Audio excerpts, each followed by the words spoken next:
ಹೆಸರು ಹೇಳಿ ಮತ ಕೇಳ್ತೆ ಅಂತ ಹೇಳಿದರು. ಮೂರನೇದು, ನಿನ್ನೆಷ್ಟೇ ಮಾಧ್ಯಮದಲ್ಲಿ ಹೇಳಿದ್ದಾರೆ, ದೇಶಕ್ಕೆ ಒಂದು ಒಳ್ಳೆ ಆಡಳಿತ ಬೇಕು, ಅದೇ ರೀತಿ ಸಮರ್ಥ ವಿರೋಧ ಪಕ್ಷ ಬೇಕು, ಅದಕ್ಕೆ ನಾನು ಸ್ಪರ್ಧೆ ಮಾಡ್ತಿದ್ದೇನೆ ಅಂತ ಹೇಳಿ. ರಾಹುಲ್ ಗಾಂಧಿ ಹೆಸರಲ್ಲಿ ಮತ ಕೇಳಲ್ಲ, ರಾಹುಲ್ ಗಾಂಧಿ ಹೆಸರಲ್ಲಿ ಮತ ಕೇಳಲ್ಲ ಹೇಳಿದ್ರು. ಹಾಗೆ ಹೇಳಲಿಲ್ಲ ನೋಡಿ. ನಾವು ಮೇಡಮ್ ಒಂದೇದು ನಾವು ಬರೇ ನಾಯಕರ ಮುಖ ತೋರಿಸಿ ಓಟ್ ಕೇಳೋದಿಲ್ಲ. ನಾನು ಕೆಲಸ ಮಾಡ್ತಕ್ಕಂಥ ವ್ಯಕ್ತಿ. ನೋಡ್ರಿ ಅಲ್ಲಿ ನೋಡಿ, ಈ ಕ್ಷೇತ್ರಕ್ಕೆ ಬೇಕಾದಷ್ಟು ಕೆಲಸ ಮಾಡಿದ್ದೇನೆ. ನಾನು ಜಯಪ್ರಕಾಶ್ ಹೆಗಡೆ ನಮ್ಮ ಅಭ್ಯರ್ಥಿ. ಜಯಪ್ರಕಾಶ್ ಹೆಗಡೆ ಈ ಪ್ರದೇಶದ ಜಯಪ್ರಕಾಶ್ ಹೆಗಡೆ ಅವರು ನಮ್ಮ ಅಭ್ಯರ್ಥಿ. ನಾವು ಕಾಂಗ್ರೆಸ್ ಕಟ್ಟಿದ ಶಾಲೆ. ಮೇಡಮ್, ರಾಹುಲ್ ಗಾಂಧಿ ಹೆಸರು ಜಯಪ್ರಕಾಶ್ ಹೆಗ್ಡೆ ಅವರು ಹೇಳಿದ್ರೆ ಉಡುಪಿ ಲೋಕಸಭಾ ಕ್ಷೇತ್ರದಲ್ಲಿ ಅವರಿಗೆ ಠೇವಣಿ ಕೂಡ ಸಿಗಲ್ಲ. ಅದಕ್ಕೆ ನೋಡಿ, ಒಬ್ರು ಗ್ರಾಮ ಪಂಚಾಯತ್ ಸದಸ್ಯರಾಗಿರ್ತಕ್ಕಂಥ ವ್ಯಕ್ತಿಗೆ ಇವತ್ತು ಪಕ್ಷ ಲೋಕಸಭಾ ಟಿಕೆಟ್ ಕೊಟ್ಟಿದೆ. ನಮ್ಗೆ ಅಭ್ಯರ್ಥಿ ಹೆಸರು ಹೇಳಲಿಕ್ಕೂ ಭಯ ಇಲ್ಲ, ನಮ್ಮ ಪ್ರಧಾನಿ ಹೆಸರು ಹೇಳಲಿಕ್ಕೂ ಭಯ ಇಲ್ಲ. ಲೋಕಸಭೆ ಚುನಾವಣೆ ಅಂತ ಕೇಳಿದ್ರೆ ಕೇವಲ ಇಲ್ಲಿದ್ದಲ್ಲ, ಈ ದೇಶದ ಭದ್ರತೆ ಬಗ್ಗೆ ಯೋಚನೆ ಮಾಡುವಂಥದ್ದು. ಕಾಂಗ್ರೆಸ್ನ ಬಗ್ಗೆ ಯೋಚನೆ ಮಾಡಬೇಕಾದ್ರೆ ಅವರು ದೇಶ ವಿರೋಧಿ ಕೆಲಸ ಮಾಡಿರುವಂಥದ್ದು, ಬಹುಸಂಖ್ಯಾತರಾದ ಹಿಂದೂ ವಿರೋಧಿ ಕೆಲಸ ಮಾಡಿರುವಂಥದ್ದು. ಲೋಕಸಭೆಯಲ್ಲಿ ಬಾಂಬ್ ಹಾಕಿದವರು ಕಾಂಗ್ರೆಸ್ನವರಲ್ಲ. ಲೋಕಸಭೆ ಒಳಗೆ ಬಾಂಬ್ ಹಾಕಿ ಬಂದವರು ಮೊನ್ನೆ ಇವರು ಸೂರ್ಯ ಬಾಂಬ್ ಹಾಕಿ ಬಂದವರು, ಇವರು ಭಯೋತ್ಪಾದಕರು. ಇವರು ವಿಧಾನಸೌಧದಲ್ಲಿ ಪಾಕಿಸ್ತಾನಕ್ಕೆ ಪರ ಘೋಷಣೆ ಕೂಗಿದವರಿಗೆ ಸಪೋರ್ಟ್ ಮಾಡಿದಂತ ಪಕ್ಷ ಅವರು. ಯಾವ ನೈತಿಕತೆ ಇದೆ ಅವರಿಗೆ? ಈಗ ಖಂಡಿತವಾಗಿಯೂ ಈ ಸಲ ಮೋದಿ ಅವರು 10 ವರ್ಷ ಮಾಡಿದಂಥ ಈ ದೇಶವನ್ನು ನಡೆಸಿದಂಥ ರೀತಿ, ಇಡೀ ದೇಶ ಮೆಚ್ಚುವಂಥ ಕೆಲಸವನ್ನು ಮೋದಿ ಅವರು ಮಾಡಿದ್ದಾರೆ. ಇವತ್ತು ನಮ್ಮ ಕೋಟಾ ಶ್ರೀನಿವಾಸ ಪೂಜಾರಿ ಅವರು ಒಂದು ಸಮರ್ಥ ಅಭ್ಯರ್ಥಿ ಅನ್ನುವಂಥದ್ದನ್ನು ಇಡೀ 2 ಜಿಲ್ಲೆಯ ಜನರು ಹೇಳ್ತಾ ಇದ್ದಾರೆ. 100ಕ್ಕೆ 100 ಕೋಟಾ ಶ್ರೀನಿವಾಸ ಪೂಜಾರಿ ಅವರು 5 ಲಕ್ಷ ಮತಗಳಿಂದ ಗೆಲ್ತಾರೆ. ಇವರಿಗೆ ಯಾರಾದರೂ ಆಗ್ತದೆ ಉತ್ತರ ಕೊಡ್ಬೋದು. ಇವರು ಮೋದಿ ಮೋದಿ ಮೋದಿ ಮೋದಿ ಅಂತ ಕುಣಿತಾರಲ್ಲ. ಆದರೆ ನಾನು ಅವರಿಗೆ ಪ್ರಶ್ನೆ ಕೇಳ್ತೇನೆ, ಮೋದಿ ಏನೆಲ್ಲ ಪ್ರಾಮಿಸ್ ಮಾಡಿದ್ರು? 2 ಕೋಟಿ ವರ್ಷಕ್ಕೆ ಉದ್ಯೋಗ ಕೊಡ್ತೇನೆ ಹೇಳಿದ್ರು. ಎಷ್ಟು ಕೊಟ್ಟರು ಹೇಳಿ? ಇವರು ಲೆಕ್ಕ ಹೇಳಿ, ತೊಂದರೆ ಇಲ್ಲ, ಅದಕ್ಕೆ ಸಾಕ್ಷಿ ಮತ್ತೆ ನೋಡುವ.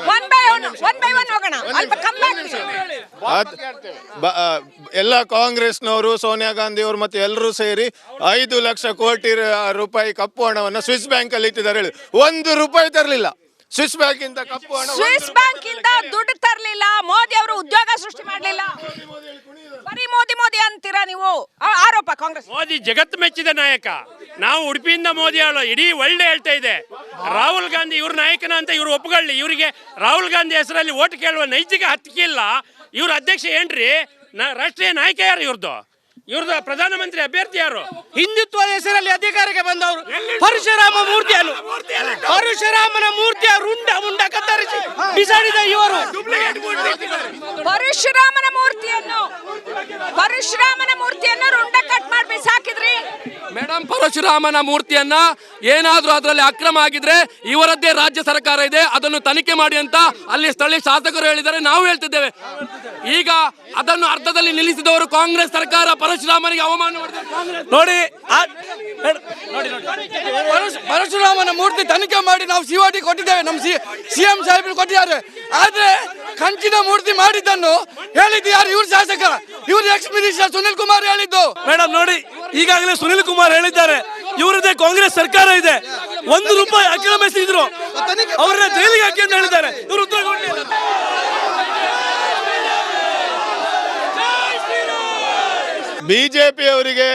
ಬಿಜೆಪಿ ಅವರಿಗೆ ನೇರ ಪ್ರಶ್ನೆ.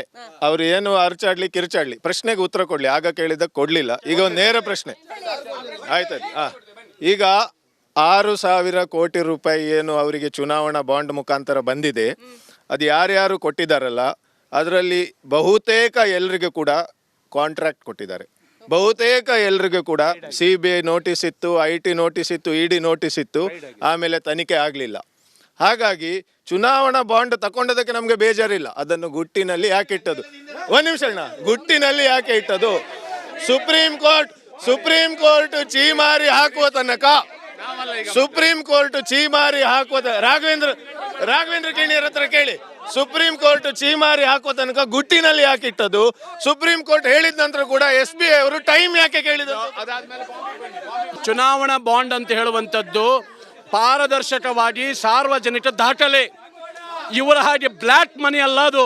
ಅದು ಗೊತ್ತಿರಬೇಕು. ಅದು ಸಾರ್ವಜನಿಕ ದಾಖಲೆ. ಸಾರ್ವಜನಿಕವಾಗಿ ಪ್ರತಿಯೊಂದು ರಾಜಕೀಯ ಪಾರ್ಟಿಗೂ ಚುನಾವಣಾ ಬಾಂಡ್ ಮೂಲಕ ಬಂದಿದೆ. DMKಗೆ ಚುನಾವಣಾ ಕಚೇರಿ ಹೊರಗೆ ಇಟ್ಟು ಹೋಗಿದ್ದಾರೆ ಹೇಳಿದ್ರಲ್ಲ, 323 ಕೋಟಿ. ಯಾರು ಹೇಳಿದ್ದು? ಚುನಾವಣಾ ಬಾಂಡ್ ಅಂತ ಹೇಳುವಂಥದ್ದು ರಾಜಕೀಯ ಪಕ್ಷಗಳು ತನ್ನ ಪಕ್ಷದ ನಿಧಿಗೆ ಮಾಡಿರ್ತಕ್ಕಂಥ ಅಧಿಕೃತ ಬಾಂಡ್. ಅದು ವ್ಯವಸ್ಥೆ. ಅದು BJP ಮಾಡಿದ್ದಲ್ಲ, ಸರ್ಕಾರ ಮಾಡಿದ್ದು. ನಾನು ಏನು ಹೇಳುದಿಲ್ಲ, ನಾನೇನು ಅದ್ರ ಬಗ್ಗೆ. ಕಾಂಗ್ರೆಸ್ ಅವ್ರಿಗೆ ಗೊತ್ತಿದೆ. ನಾನು ಹೇಳ, ಕಾಂಗ್ರೆಸ್ 629 ಕೋಟಿ ರೂಪಾಯಿ ಚುನಾವಣೆ ಬಾಂಡ್ ಅಲ್ಲಿ ದುಡ್ಡು ತಗೊಂಡು ಎಲ್ಲಿಟ್ಟಿದೆ ಅದು ಹೇಳ್ಬೇಕು ತಾನೆ. ಎಲ್ಲದಕ್ಕೂ ಉತ್ತರ ಹೇಳ್ತೇವೆ, ಬಹಳ ಸಮಾಧಾನವಾಗಿ ಕೇಳಿ. ನೋಡಿ, ನಿಮ್ಗೆ ಬಾಂಡ್ ಅಲ್ಲಿ 9 ವರ್ಷದಲ್ಲಿ ಬಂದ ಬಾಂಡ್ ನಮಗೆ ಬೇರೆ ಬಂದಿದೆ. ನೀವು ಕ್ವಶನ್ ಉತ್ತರ ಕೊಡಿ, ಎಲ್ಲಿಗೆ ಬಂದಿದೆ? ತಪ್ಪು ಮಾಡಿದವರನ್ನೆಲ್ಲ ಕಳ್ಳರನ್ನು ನೀವು ನಿರಪರಾಧಿಯಿಂದ ಮಾಡಿದ್ದು. ಕಾಂಗ್ರೆಸ್ಸಿನ ಅಕೌಂಟ್ ಅಲ್ಲಿ ಯಾಕೆ ಬಂದ್ ಮಾಡಿದ್ದೀರಿ? ಯಾವ ಕಾನೂನಲ್ಲಿದೆ ಬಂದ್ ಮಾಡ್ಲಿಕ್ಕೆ? 60 ವರ್ಷ ಆಡಳಿತ ಮಾಡಿದ ಪಕ್ಷಕ್ಕೆ ಇವತ್ತು ಇಲೆಕ್ಷನ್ ಫೇಸ್ ಮಾಡ್ಲಿಕ್ಕೆ ಹಣ ಇಲ್ಲ. ಇವರು 9 ವರ್ಷದಲ್ಲಿ ಕೋಟ್ಯಾಂತರ ರೂಪಾಯಿ ಎಲ್ಲಿಂದ ಬಂತು? 60 ವರ್ಷ ಆಡಳಿತ ಮಾಡಿದ ಪಕ್ಷಕ್ಕೆ ಇವತ್ತು ಎಲೆಕ್ಷನ್ ಫೇಸ್ ಮಾಡ್ಲಿಕ್ಕೆ ಹಣ ಇಲ್ಲ. ಇವರು 9 ವರ್ಷ ಆಡಳಿತ ಮಾಡಿದವ್ರಿಗೆ ಇಷ್ಟೊಂದು ಹಣ ಎಲ್ಲಿಂದ ಬಂತು? ಪ್ರಶ್ನೆ. ನಾನು ಉತ್ತರ ಕೊಡ್ತೇನೆ ಮೇಡಮ್. ನೋಡಿ, ನಮ್ಮ ದೇಶದ ಪ್ರಧಾನಿ ನರೇಂದ್ರ ಮೋದಿ ಅವರು ಅವರ ಇನ್ಕಮ್ ಎಷ್ಟಂತ ಜಗಜ್ಜಾಹಿರಿದೆ. ಇವತ್ತು ಯಾವುದೇ ವ್ಯವಹಾರಗಳಿಲ್ಲದೆ, ಯಾವುದೇ ಉದ್ಯಮಗಳಿಲ್ಲದೆ ವಿಶ್ವದ 2ನೇ ಶ್ರೀಮಂತ ಮಹಿಳೆ ಸೋನಿಯಾ ಗಾಂಧಿ ಅವರಿಗೆ ಎಲ್ಲಿಂದ ಹಣ ಬಂತು? ಇಲ್ಲಿ ಲೋಕಲ್ ವಿಷಯಗಳು ಮಾತಾಡ್ತಿದ್ದಾರೆ ಖಾಲಿ ಮೋದಿ ಬಿಟ್ಟು ಶೋಭಾ ಕರಂದ್ಲಾಜೆ ಊರು ಬಿಟ್ಟು ಓಡುವ ಕಾರಣ ಏನು ಕೇಳಿ. ಶೋಭಾ ಕರಂದ್ಲಾಜೆ ಉಡುಪಿ ಚಿಕ್ಕಮಗಳೂರು ಬಿಟ್ಟು ಓಡಿದ ಯಾಕೆ? ಸಂತೆಗಟ್ಟೆ ಬ್ರಿಡ್ಜ್ ಬಗ್ಗೆ ಮಾತಾಡ್ಲಿ. ಎಂತ ಅಭಿವೃದ್ಧಿ ಆಗಿದೆ? ಪರಶುರಾಮನ ಮೂರ್ತಿ ಬಗ್ಗೆ ಬೇರೆ ಯಾವ ಸ್ಕ್ಯಾಮು ಬೇಡ. ಬೇರೆ ಯಾವ ಸ್ಕ್ಯಾಮ್ ಬೇಕಾಗಿಲ್ಲ. 1,78,88 ಲಕ್ಷ ಕೋಟಿ ರೂಪಾಯಿ ಸಾಲ ಮಾಡಿದಾರಲ್ಲ, ಆ ಹಣ ಎಲ್ಲಿ? ಬ್ರಿಡ್ಜ್ ಬಗ್ಗೆ 2-3 ವಿಚಾರಗಳು ಕೇಳಿದ್ರು ಅವರು. ಲೋಕಸಭೆ ಇಲ್ಲಿ ಅಲ್ಲ, ಅವರು ಪ್ರಶ್ನೆ ಕೇಳಿದ್ರು ನಿಮ್ಗೆ. ಇಲ್ಲಿ ಸ್ಥಳೀಯ ವಿಚಾರಗಳನ್ನ ನೀವು ಮಾತಾಡ್ತಾ ಇಲ್ಲ. ನೀವು ಸ್ಥಳೀಯ ವಿಚಾರಗಳನ್ನ ಮಾತಾಡ್ತಾ ಇಲ್ಲ. ಇಲ್ಲಿ ಅದಂತ ಸಂತೆಕಟ್ಟೆ ಬ್ರಿಡ್ಜ್ ಬಗ್ಗೆ ಮಾತನಾಡ್ತಾ ಇಲ್ಲ. ಸ್ಥಳೀಯ ಅಭಿವೃದ್ಧಿ ಕಾರ್ಯಗಳ ಬಗ್ಗೆ ಮಾತನಾಡ್ತಾ ಇಲ್ಲ. ಬದಲಾಗಿ ಬರೀ ಮೋದಿ ಅಂತ ಹೇಳಿ ಓಟ್ ಕೇಳ್ತೀರಿ. ನಾನು ಒಂದು ಹೇಳುವಂಥದ್ದು ಇಷ್ಟಪಡ್ತೇನೆ ಏನಂದ್ರೆ, ಈ ಗ್ರಾಮ ಪಂಚಾಯತ್ ಚುನಾವಣೆ ಯಾಕೆ ಕೇಳಿದ್ರೆ, ಸ್ಥಳೀಯ ಏನು ಇದೆ ಅವಶ್ಯಕತೆ ಇದೆ ಅದರ ಬಗ್ಗೆ ಇರುವಂಥದ್ದು. MLA ಚುನಾವಣೆ ಇರುವಂಥದ್ದು ರಾಜ್ಯದ ಬಗ್ಗೆ ಯೋಚನೆ ಮಾಡಲಿಕ್ಕೆ. ಇದು ಒಳ್ಳೆಯದಾಗಿದೆ. ನಮ್ಮ ಶೋಭಾ ಕರಂದ್ಲಾಜೆ ಅವರು ಅಭಿವೃದ್ಧಿ ಮಾಡಿರುವಂಥದ್ದು. ಲೋಕಸಭೆ ಚುನಾವಣೆ ಇರುವಂಥದ್ದು ದೇಶದ ಭದ್ರತೆ ಬಗ್ಗೆ, ದೇಶದ ಒಬ್ಬ ರಾಜನ ಬಗ್ಗೆ ಯೋಚನೆ ಮಾಡುವಂಥ ಚುನಾವಣೆ. ಅಭಿವೃದ್ಧಿಯ ಬಗ್ಗೆ ಮಾತಾಡಬೇಕಾದ್ರೆ 2014ರ ಮುಂಚೆ ಏರ್ಪೋರ್ಟ್ಗಳ ಸಂಖ್ಯೆ ಎಷ್ಟಿತ್ತು ಕೇಳಿದ್ರೆ 74 ಏರ್ಪೋರ್ಟ್ಗಳ ಸಂಖ್ಯೆ ಇತ್ತು. ಈಗ 149 ವಿಮಾನ ನಿಲ್ದಾಣಗಳು ಈ ದೇಶದಲ್ಲಿದೆ. ಇದು ಅಭಿವೃದ್ಧಿ ಅಲ್ವಾ? 10 ವರ್ಷದಲ್ಲಿ ಏರ್ಪೋರ್ಟ್ಗಳ ಸಂಖ್ಯೆ 74 ಇತ್ತು, ಈಗ 149 ಏರ್ಪೋರ್ಟ್ಗಳಿದೆ ವಿಮಾನ ನಿಲ್ದಾಣ. 10 ವರ್ಷದಲ್ಲಿ ಉಡುಪಿ ಎಷ್ಟು ಅಭಿವೃದ್ಧಿ ಆಗಿದೆ? ಉಡುಪಿ ಚಿಕ್ಕಮಗಳೂರು ಮತ್ತು ಹೇಳ್ತೇನೆ, ಉಡುಪಿ ಚಿಕ್ಕಮಗಳೂರಿಗಿಂತಲೂ ದೇಶದ ಭದ್ರತೆ, ದೇಶದ ರಕ್ಷಣೆ. ಉಡುಪಿ ಚಿಕ್ಕಮಗಳೂರು ಅಭಿವೃದ್ಧಿ ಆಗೋದು ಬೇಡ? ಹೈವೇಗಳು ಆಗ್ತಾ ಇದೆಯಲ್ವಾ? ಅಭಿವೃದ್ಧಿ ಆಗೋದು ಬೇಡವಾ ಮೇಡಮ್? ಹೈವೇಗಳು ಆಗ್ತಾ ಇದೆ. ಯಾರು ಹೇಳಿದ್ರು ಉಡುಪಿದಾಗಿಲ್ಲ ಅಂತ? ಮೇಡಮ್, ಯಾರು ಹೇಳಿದಾಗಿಲ್ಲ ಇಂದ? ಮಲ್ಪೆಯಿಂದ ಹಿಡಿದು ಆಡುಂಬೆ ತನಕ ರಸ್ತೆ ಡಬಲೀಕರಣ ಆಗ್ತಾ ಇದೆ. ಇದು ಅದು ಅಭಿವೃದ್ಧಿ.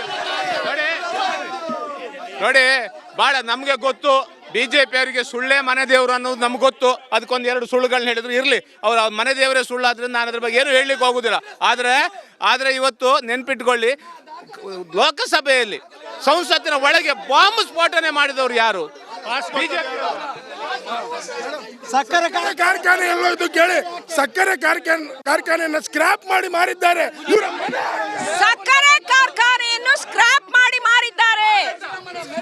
ನೋಡಿ ಮೇಡಮ್, ಸಕ್ಕರೆ ಕಾರ್ಖಾನೆಯನ್ನ ಸ್ಕ್ರಾಪ್ ಮಾಡುವಾಗಿ ಮಾಡಿದ್ದೆ ಆಸ್ಕರ್ ಫರ್ನಾಂಡಿಸ್ ಅವರು. ಇಡೀ ಅವರು ಪಿರಿಯಡ್ ಹೋಗಿದ್ದ.